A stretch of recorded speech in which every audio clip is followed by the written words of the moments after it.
உங்களை கல்யாணம் பண்ணிக்க போற பையனுக்கு என்னென்ன குவாலிட்டிஸ்லாம் இருக்கும்? நான் பெருசா எதுவும் குவாலிட்டிஸ் எதிர்பார்க்கல. ஒரு நல்ல வேலையில இருந்து என்ன நல்லா பாத்துக்கிட்டாலே போதும். அது என்ன வேலையில இருக்கணும்? மாசம் ஒரு 40,000 சம்பாதிக்கிற மாதிரி எந்த வேலையில இருந்தாலும் சரி. ஏன்னா நான் வந்து நல்லாவே ஏர்ன் பண்றேன். நான் ஐடில இருக்கேன். ஸோ நல்லாவே ஏர்ன் பண்றேன். ஸோ நான் வந்துட்டு பெருசா எந்த எதிர்பார்ப்புகளும் இல்லை எனக்கு. ஸோ நல்லா இருந்தாலே போதும். என்ன நல்லா பாத்துக்கிட்டா போதும். பையன் உங்களை மேரேஜ் பண்ணிக்கிறான்ல, அந்த பையனுக்கு என்னென்னலாம் பெனிஃபிட் இருக்கு?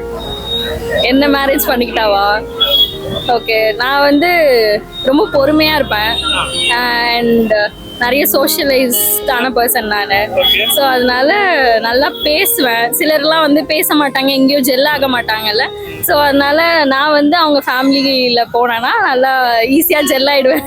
அதனால அது ஒரு பெனிஃபிட்டா கூட இருக்கலாம். மாமியார் கூட எந்த அளவு சண்டை போடலாம்னு காத்துட்டு இருக்கீங்க? அது வரவங்களை பொறுத்து இருக்கு. எந்த மாதிரி மாமியார் வேணும்? போயிட்டு மாமியார் என்ன வந்து அவங்க பொண்ணாவே பாக்குற மாதிரி ஒரு மாமியார் வேணும். அவ்வளவுதான். ரியல் லைஃப்ல அப்படிலாம் ஒரு மாமியார் இருக்காங்களா? இருக்காங்க. என் ஃப்ரெண்டு கிடைச்சிருக்காங்க. அதனால வந்து எனக்கும் வேணும்.